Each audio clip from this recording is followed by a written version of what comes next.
More than a decade, Tun Dr Mahathir Mohamad returned to the United Nations General Assembly, UNGA, to introduce the new Malaysia, led by him to the world. Besides stressing that the new Malaysia is steadfast in being fair with good governance and upholds the primacy of the rule of law, the Prime Minister expressed his disappointment that the world has not changed much. Tun Dr Mahathir started his speech by stating Malaysia's stand of wanting to befriend all countries and being neutral. The new Malaysia, according to the Prime Minister, will support each principle supported by the United Nations in international relations. But today, 15 years later, the world has not changed very much.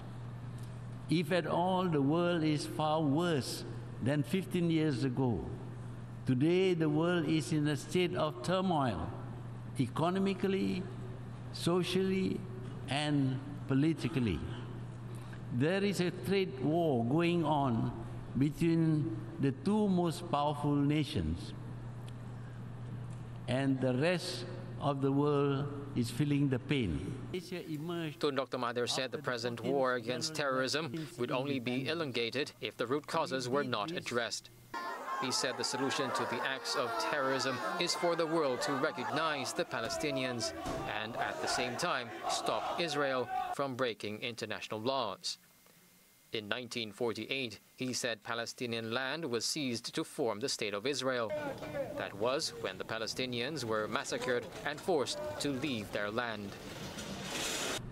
The world does not care even when Israel breaks international laws, seizing ships carrying medicine, food, and building materials in international waters.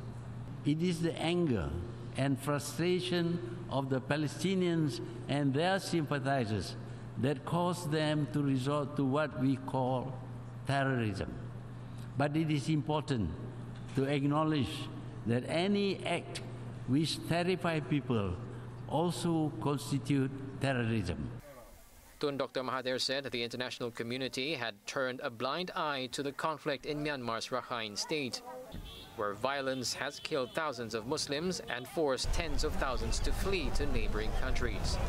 The Prime Minister also reiterated his stand that the UN must be reformed. I had suggested that the veto should not be by just one permanent member, but by at least two powers backed by three non-permanent members of the Security Council. The General Assembly should then back the decision with a simple majority. The theme of this year's assembly, which began September 18th and ends October 5th, is making the United Nations relevant to all people, global leadership, and shared responsibilities for peaceful, equitable, and sustainable societies. The last time Tun Dr Mahathir addressed the UNGA was at the 58th session in 2003.